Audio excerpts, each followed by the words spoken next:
Trump didakwa yang merupakan peristiwa pertama kali di negara demokrasi Amerika. Belum pernah ada sebelumnya mantan presiden Amerika didakwa dengan tuduhan pidana kriminal. Peristiwa pertama di negeri demokrasi tertua di dunia. Peristiwa pertama kriminalisasi lawan politik secara terang-terangan. Yang jadi pertanyaan, apakah Trump akan dipenjara? Akankah Trump masih bisa ikut pemilihan presiden Amerika di tahun 2024 nanti? Apakah dakwaan kepada Trump murni kriminal atau pemerintah Partai Demokrat incumbent Amerika yang banyak pemahaman kiri tersebut atau yang disebut juga left-wing Demokrat yang cenderung pragmatis ingin berkuasa terus dengan mengikuti langkah Rusia, Tiongkok, dan Turki. Pengusaha utamanya ingin berkuasa terus dengan strategi apapun termasuk mempidanakan lawan politik. Bayangkan negara demokrasi tertua melakukan hal itu. Incumbent ingin berkuasa, lawan politik terberatnya dipidanakan. Xi Jinping lakukan itu sejak awal dirinya berkuasa di tahun 2013 dengan dan atas nama memberantas korupsi. Yang beneran korupsi sih, namun sekaligus membantai lawan politik karena kalau kroninya Xi Jinping, dia main slow. Dia tidak eksekusi walaupun korupsi. Sampai tahun 2020-an misalnya, Xi Jinping bukan hanya lawan politik yang digembosin. Orang populer anti Xi Jinping juga dihajar, termasuk Jack Ma, dimiskinkan dari pengendali suara mayoritas di N Group. Jadi tersisa kurang dari 15% suara Jack Ma di N Group sekarang. Dan Jack Ma diasingkan, tidak boleh bersuara di publik sekarang. Erdogan 22 tahun berkuasa, sama saja memainkan lawan politiknya, dipidanakan. Dan jangan tanya Putin, selain lawan politiknya dipenjarakan, dia juga memperkaya lingkaran kekuasaannya dengan sebutan oligar. Seperti Soeharto melanggengkan 32 tahun kekuasaan dengan para konglomerat ciptaannya, melindungi dan mendanai kekuasaan lewat jalan informal jauh lebih efektif daripada lewat jalur anggaran. Nanti dibilang korupsi lagi atau salah kelola uang. Ada seratusan pengusaha ditaposkan, dijadikan konglomerat by design oleh sistem Pak Harto. Ya, jadi oligar itu hanya bisa terjadi kalau didukung penguasa. Demikian juga konglomerat dulu zaman Pak Harto. Intinya kalau Anda sekarang mau jadi konglomerat, mau jadi naga-naga atau mau jadi oligar di sebuah negara adalah jadikan orang yang Anda pilih ubah jadi otoritarian. Anda pasti jadi oligar, Anda pasti jadi naga, Anda pasti jadi konglomerat. Kembali ke zaman Orbanya Pak Harto. Di bawah kendali Pak Harto, sisi politiknya dikendalikan penuh. Itulah otoritarian, di mana partai P3 atau PPP dan PDI emang ada, tapi hanya pelengkap demokrasi, digembosi habis. Tapi hal itu semua jangan dibawa-bawa ke Partai Demokrat yang lagi di PK sama Demokrat versi satunya, yang kalau menang PK yang satunya akan tarik dukungan ke Anies, sehingga Anies kurang suara untuk threshold. Jangan kalian bayangkan hal seperti itu.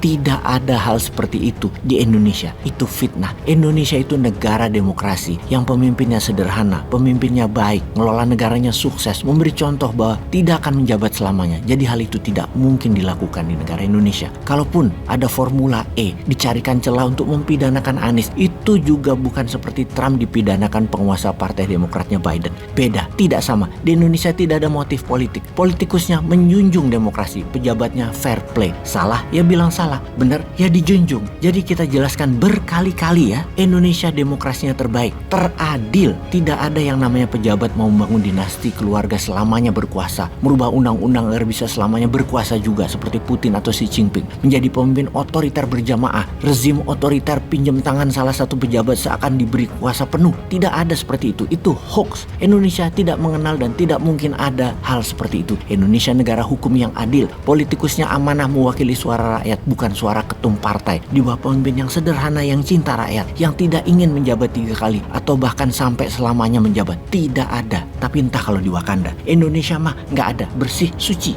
Kita ke Trump. Apa yang didakwa ke Trump? Dakwaan adanya tuduhan uang tutup mulut yang katanya diberikan oleh lawyernya Trump kepada bintang porno Stormy Daniels sejumlah $130.000 yang katanya pernah jadi pacar Trump di tahun 2016, tepatnya setelah Trump jadi front runner pemilihan presiden Amerika di tahun 2016, di mana kala itu kasusnya sebenarnya tidak ada, baru dibuka sekarang karena pengakuan lawyernya Trump akan adanya uang tutup mulut di tahun 2016. Yang jadi tuduhan adalah uang yang dibayarkan itu dari mana? Dari uang kampanye sumbangan orang atau dari uang pribadinya Trump. Jadi itu yang didakwakan. Uang untuk bayar tutup mulut tadi, uang dari mana? Karena cara hukum Amerika uang tutup mulut itu hal biasa, tidak ada konsekuensi hukumnya. Sementara membayar hooker atau pelacur adalah masalah pribadi, bukan masalah pidana kriminal, di mana harusnya yang menuntut perkara seperti ini, ketidaksetiaan tentunya, ya adalah masalah domestik rumah tangga. Yang ada kasus hukum adalah dari mana sumber uang itu dipakai. Yang kalau uang hasil saweran kampanye, hal ini bisa jadi tindakan pidana. Peristiwa kenalannya dengan Stormy Daniels di tahun 2006, Daniels waktu itu berusia 27 tahun, Trump berusia 60 tahun, dan di tahun 2016 baru dibayar uang tutup mulut untuk tidak menceritakan ke publik mereka yang semua ini bagi Trump, dia tidak mengatakan dirinya melakukan semua itu adalah kriminal.